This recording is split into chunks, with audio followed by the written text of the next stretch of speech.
So kung morena kayo, okay lang naman 'to sa inyo, itong shade na 'to. Hindi porket na pink siya, talagang sobrang pink na pink siya sa lips ninyo. Kasi, nakita ko kasi nabasa ko kasi yung ano niya, yung sa description niya na nag-a-adjust naman daw 'to ng pH level mo, kung according to your pH, gano'n.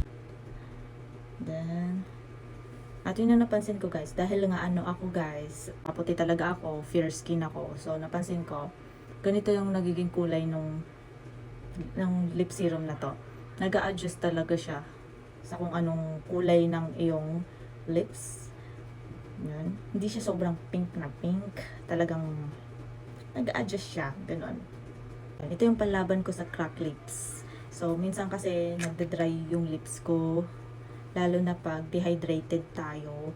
So, ito lang yung ginagamit ko. Ito na rin yung ginagawa kong parang lip balm ko. Ayan. Kasi sobrang lakas niyang moisturize ng lips.